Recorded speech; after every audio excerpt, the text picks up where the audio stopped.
Hello friends, welcome to my channel. आज हम एक ऐसे कंसेप्ट की चर्चा करेंगे जो दो तीन कंसेप्ट ऐसे हैं जिसमें बहुत ज़्यादा कन्फ्यूज़न होता है, जैसे वाटरशेड या water divide, river basin, catchment area. ये सब कई बार ऐसा लगता है कि ये सारी जो कंसेप्ट हैं ये सारे वो सिमिलर हैं, तो बहुत ज़्यादा क्लियर कंसेप्ट हम लोगों को कहीं दिखाई नहीं देता है। लेकिन यहाँ पे मैंने कोशिश की है कि ये सारे कंसेप्ट को क्लियर करने की कोशिश करूँ, और मुझे पूरा यकीन है कि पूरा वीडियो देखने के बाद आपको इन सारे कंसेप्ट्स में कहीं भी कोई कन्फ्यूज़न नहीं रह जाएगा। तो आइए शुरू करते हैं आज का वीडियो। सबसे पहले देखते हैं वाटरशेड क्या है। जल संभर, व्हाट इज़ वाटरशेड? तो वाटरशेड एक ऐसा एरिया होता है जिसका फ्लो एक साइड में होता है, यानी कि उसकी जो ढाल है वो ऐसा होता है कि अगर उस एरिया में बारिश हो या बर्फ़ पिघल रही है तो उस पूरे एरिया का पानी नदियों, नहरों के या नालों के माध्यम से या सहायक नदियों के माध्यम से कहीं एक जगह जाके गिरता है। जैसे पिक्चर में हम देख सकते हैं, यहाँ पे बारिश का पानी आ रहा है या बर्फ़ पिघल रही है, तो सारा पानी आके इस रिवर के माध्यम से यहाँ पे एक जगह डिस्पोज हो रहा है। तो इस तरीके से जो एरिया ये क्रिएट हुआ, ये पूरा जो एरिया क्रिएट हुआ वही वाटरशेड कहलाता है। यानी कि एक ऐसा क्षेत्र, एक ऐसा भौगोलिक क्षेत्र जहाँ से वर्षा का जल या पिघली हुई बर्फ़ नदियों, नहरों के माध्यम से जाके उसका ढाल इस तरीके से हो कि एक ही नदी में ये सारा पानी या एक ही नहर से होते हुए ये सारा पानी जाके एक जगह कहीं किसी सागर या महासागर में जाके या किसी झील में जाके गिरता है, तो उस पूरे एरिया को ही जल संभर कहते हैं। यहाँ पे हम देख सकते हैं जल संभर का एक बहुत ही बेहतरीन पिक्चर दिया गया है, जिससे क्लियर होता है कि किस तरीके से पानी जो जल है वो एकत्रित होके नदी के माध्यम से प्रवाहित हो रहा है। इसके बाद हमारा नेक्स्ट कॉन्सेप्ट है जल विभाजक या वाटर डिवाइड। तो जैसे हमने समझा कि एक ऐसा ढलान वाला जो क्षेत्र जहाँ से पूरा पानी एक जगह एकत्रित होता है, एक पॉइंट पे एकत्रित होता है, गिरता है, तो उसी का जस्ट अपोजिट यहाँ पे है कि ये एक ऐसा क्षेत्र होता है, एक ऐसा उभार होता है, एक ऐसा उठा हुआ क्षेत्र होता है जो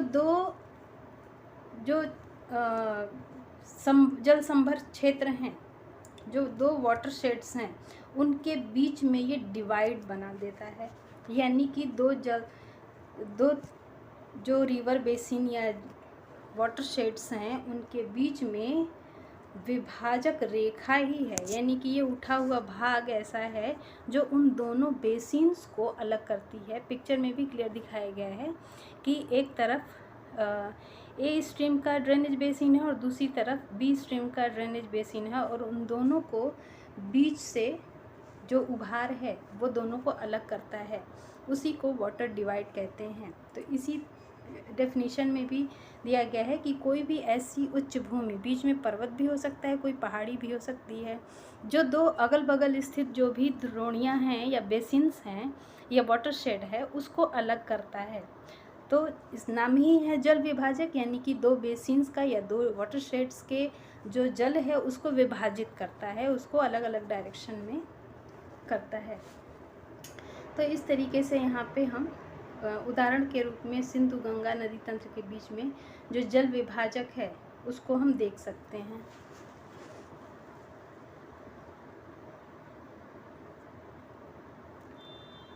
यहाँ पे बहुत ही खूबसूरत सा मैप दिया गया है जो एकदम क्लियर कर रहा है जल विभाजक को।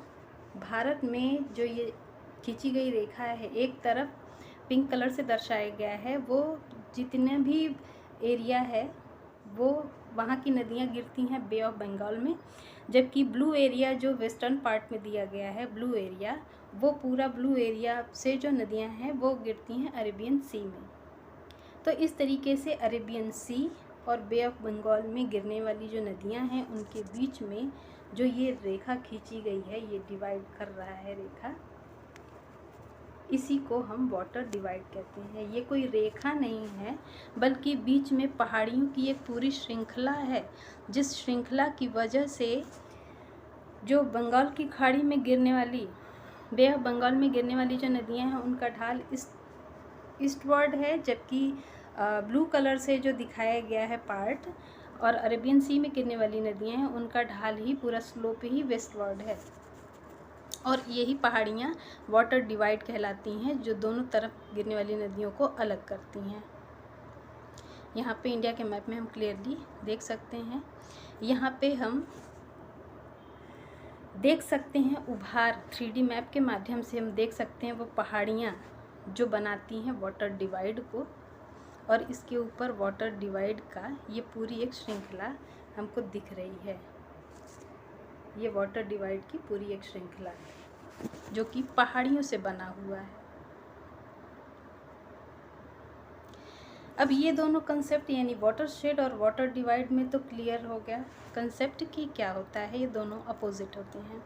लेकिन अब यहाँ एक कंसेप्ट आता है, 3 ऐसे कंसेप्ट हैं जिनमें अक्सर करके कन्फ्यूज़न होता है कि ये तीनों सिमिलर समझे जाते हैं, जैसे कि रिवर बेसिन, कैचमेंट एरिया और वाटर शेड। जनरली इन तीनों को कहाँ यूज़ करना है ये पता ही नहीं होता है। इसको हम लोग कभी उसी को हम लोग रिवर बेसिन कह देते हैं, कभी उसी को हम लोग वाटर शेड कह देते हैं, यानी हम लोग इसको सिनोनिमस के रूप में देखते हैं, जबकि ये तीनों वर्ड्स में डिफरेंस होता है। डेफिनेशन तो वही चीज़ है, डेफिनेशन तीनों का एक ही है कि ऐसा क्षेत्र जहाँ से वर्षा का जल या हिम जो पिघलता है, बर्फ़ पिघलती है, उसका पानी नदियों नालों के माध्यम से किसी एक बिंदु पे आके गिरता है। ये तो तीनों में ही होता है, लेकिन जो बेसिक डिफरेंस है वो क्या है देख लेते हैं। तो भारत में सॉइल और वाटर रिसोर्स का मैनेजमेंट करने के लिए, यानी कि जो सॉइल हमारे यहाँ है और जो वाटर रिसोर्स है, चाहे वो सरफेस वाटर रिसोर्स हो चाहे वो ग्राउंड वाटर रिसोर्स हो, उसका मैनेजमेंट करने के लिए department of agriculture and cooperation ने एक वाटरशेड एटलस ऑफ इंडिया करके एक एटलस डेवलप किया है और पब्लिश किया है, और उसके माध्यम से इन्होंने ये सारे जो कॉन्सेप्ट्स हैं रिवर बेसिन, कैचमेंट एरिया और वाटरशेड, इन तीनों को क्लियर किया हुआ है। और उसी एटलस के अकॉर्डिंग जो कॉन्सेप्ट है उसको हम लोग यहाँ क्लियर करेंगे। तो इस एटलस के अकॉर्डिंग भारत को कुल 6 वाटर रिसोर्स रीजन में डिवाइड किया गया है। उन 6 वाटर रिसोर्स रीजन को अगेन 35 रिवर बेसिन्स में डिवाइड किया गया। उन 35 रिवर बेसिन्स को और छोटे लेवल पे डिवाइड किया गया है, तो 112 कैचमेंट एरिया बना है। उन 112 कैचमेंट एरिया को डिवाइड किया गया, तो 500 सब कैचमेंट एरिया बनते हैं, और उसके बाद से उन 500 सब कैचमेंट एरिया को भी और छोटे लेवल पे डिवाइड किया गया है। जो स्ट्रीम ऑर्डर्स हैं, नदियों की जो श्रेणियां हैं, उसके आधार पे जब डिवाइड किया गया तो वो 3257 वाटर शेड्स बनते हैं। यानी कि भले डेफिनेशन इनकी सेम है, लेकिन साइज़ के according river basin, catchment area और वाटर शेड, ये तीनों अलग अलग कंसेप्ट हैं, अलग होते हैं। जहाँ बेसिन की जो साइज़ होती है, एवरेज साइज़ रिवर बेसिन की, वो 95 लाख हेक्टेयर होती है। यहाँ पे हम बेसिन की साइज़ भी देख सकते हैं क्या है, जितनी भी यूनिट्स हैं उनकी साइज़ क्या क्या हो सकती है, यहाँ पे हम देख सकते हैं। तो रिवर बेसिन की एवरेज जो साइज़ होती है वो 95 लाख हेक्टेयर होती है, जबकि कैचमेंट एरिया की साइज़ उससे छोटी होती है और वो लगभग 30 लाख हेक्टेयर के आसपास होती है। जबकि वाटर शेड की जो साइज़ होती है वो केवल 1 लाख, एवरेज जो साइज़ होती है वाटर शेड की वो 1 लाख हेक्टेयर होती है। यानी अगर हम साइज़ के अकॉर्डिंग देखें तो रिवर बेसिन बड़ा होता है, उससे छोटा होता है कैचमेंट एरिया और उससे छोटा होता है वाटर शेड। आगे मैप के माध्यम से हम लोग इसको समझने का प्रयास करेंगे। यहाँ पे दिखाया गया है भारत का जो ड्रेनेज सिस्टम है, यानी कि भारत में नदियों का प्रवाह, नदियों और उसकी सहायक नदियाँ जो हैं उनका प्रवाह क्षेत्र दिखाया गया है और उसको बांटा गया है वाटर रिसोर्स रीजन में।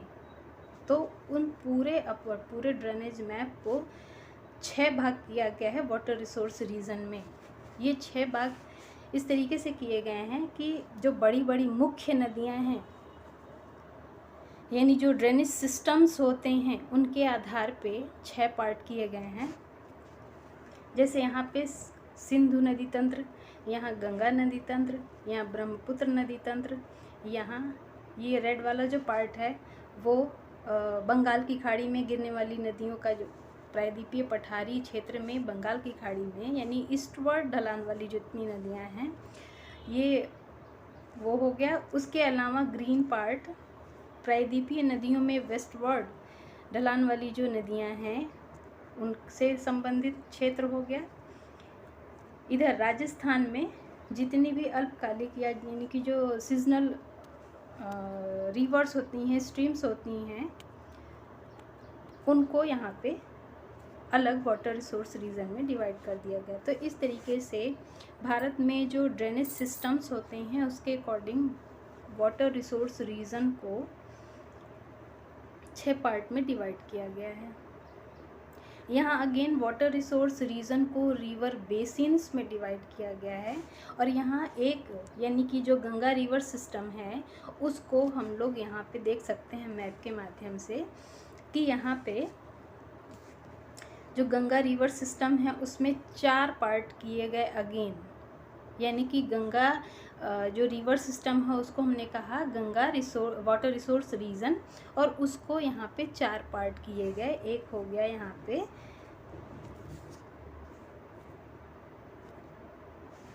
एक हमारा यहाँ पे हो गया गंगा रिवर बेसिन, ये रेड वाला हो गया यमुना रिवर बेसिन, इधर चंबल रिवर बेसिन और इधर हमारा सोन और दामोदर रिवर बेसिन को कंबाइन करके यहाँ पे एक रिवर बेसिन कर दिया गया है।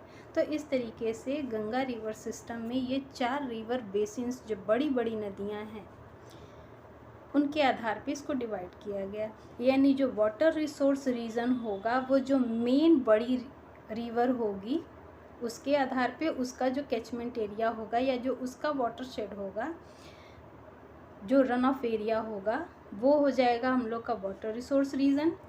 फिर उस बड़ी रिवर की जो मेन जो सहायक नदियां हैं, जो ट्रिब्यूटरीज हैं, बड़ी ट्रिब्यूटरीज जैसे गंगा की हो गई इधर यमुना, इधर चंबल और इधर सोन और दामोदर नदियां, ये गंगा की सहायक नदियां हैं, बड़ी बड़ी सहायक नदियां हैं। तो उसके आधार पे हमने यहाँ पे रिवर बेसिन के 4 पार्ट किए, यानी एक वाटर रिसोर्स में यहाँ 4 रिवर बेसिन हो गए। यहाँ पे एवरेज साइज़ भी दिया गया है, जैसे एक वाटर रिसोर्स रीजन की जो एवरेज साइज़ होगी वो 5.5 करोड़ हेक्टेयर होगी, जबकि एक रिवर बेसिन की जो साइज़ होगी वो 95 लाख हेक्टेयर ही होगी। अब यहाँ पे जो रिवर बेसिन डिवाइड किए गए थे 4, उसमें से अब यहाँ यमुना रिवर बेसिन को लिया गया है, यानी कि गंगा की जो सबसे बड़ी सहायक नदी यमुना नदी है उससे रिलेटेड जो रिवर बेसिन है उसको हमने यहाँ पे लिया और उसको फिर लगभग 6 पार्ट में किया और वो जो 6 पार्ट हुए वो कैचमेंट एरिया कहलाते हैं। यानी कि जो गंगा की बड़ी सहायक नदी है यमुना, उसकी जो बड़ी सहायक नदियाँ हैं, यमुना की जो बड़ी सहायक नदियाँ हैं उनका प्रवाहित क्षेत्र या अपवाह क्षेत्र या रन ऑफ एरिया कहलाता है हम लोग का कैचमेंट एरिया। जैसे यहाँ पे हम देख सकते हैं, यहाँ पे हिंडन नदी आके यमुना नदी में मिलती है, तो ये एक पूरा कैचमेंट एरिया हो गया। यहाँ पे नदी मिलती है वो एक कैचमेंट एरिया हो गया। यहाँ पे एक बड़ी नदी मिलती है सिंध नदी, वो कैचमेंट एरिया हो गया। यहाँ पे एक नदी मिल गई बेतवा नदी, वो कैचमेंट एरिया हो गया। यहाँ पे केन नदी आके यमुना नदी में मिली तो उसका एक कैचमेंट एरिया हो गया। तो इस तरीके से यमुना की जो बड़ी सहायक नदियाँ हैं, जो ट्रिब्यूटरीज हैं, उसका जो रन ऑफ एरिया कहलाएगा वो कैचमेंट एरिया कहलाता है। यानी मेन यहाँ पे हम देख लिए कि जो मुख्य नदी है गंगा नदी, उसका रिवर सिस्टम पूरा कहलाए वाटर रिसोर्स रीजन। अब गंगा नदी में जो गंगा की जो बड़ी बड़ी सहायक नदियाँ हैं उनके आधार पे हमने बेसिन डिवाइड किया।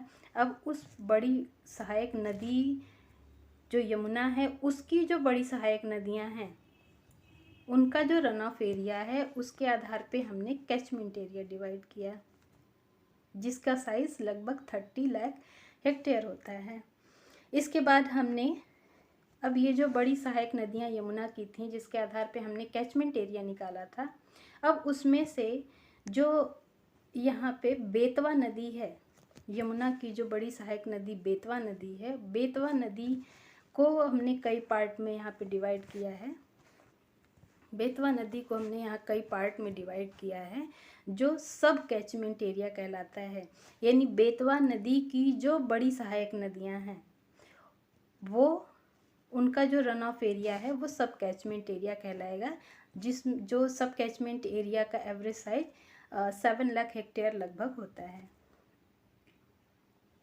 और अगेन यहाँ पे जो बेतवा नदी की जो बड़ी सहायक नदियाँ थीं उनके आधार पे हमने जो डिवाइड किया था सब कैचमेंट एरिया, उस एक सब कैचमेंट एरिया को जब हम छोटी जो सहायक नदियाँ हैं उनके आधार पे डिवाइड करते हैं तो वो कहलाता है वाटर शेड, जिसकी साइज़ एवरेज साइज़ लगभग 1 लाख हेक्टेयर के आसपास होती है। तो इस तरीके से साइज़ के अकॉर्डिंग रिवर बेसिन सबसे बड़ा होता है, उसके बाद आता है कैचमेंट एरिया और उसके बाद आता है वाटर शेड। तो इस तरीके से यहाँ पे हम देख सकते हैं कि भारत को कुल 35 रिवर बेसिन्स में डिवाइड किया गया है। उन 35 रिवर बेसिन में यहाँ एक यमुना रिवर बेसिन को लिया गया और उसको जब हमने यहाँ डिवाइड किया तो वो जो बड़ी बड़ी यमुना की जो बड़ी सहायक नदियाँ हैं उसको जब हमने डिवाइड किया उस बड़ी सहायक नदियों के आधार पे तो वो कैचमेंट एरिया कहलाता है। जैसे यमुना में हम देख सकते हैं यहाँ साहिबी कैचमेंट एरिया है, खारी कैचमेंट एरिया है, सिंध नदी का जो रन ऑफ जो एरिया है उसको सिंध कैचमेंट एरिया कहते हैं। बेतवा से लगा हुआ जो क्षेत्र है, बेतवा और उसके आसपास का जो क्षेत्र है उसको हम बेतवा कैचमेंट एरिया कह रहे हैं। यहाँ केन और उससे लगा हुआ जो क्षेत्र है रन ऑफ एरिया जो है उसको हम केन कैचमेंट एरिया कह रहे हैं। और इसी तरीके से जब उसमें एक हमने बेतवा कैचमेंट एरिया को लिया और उसको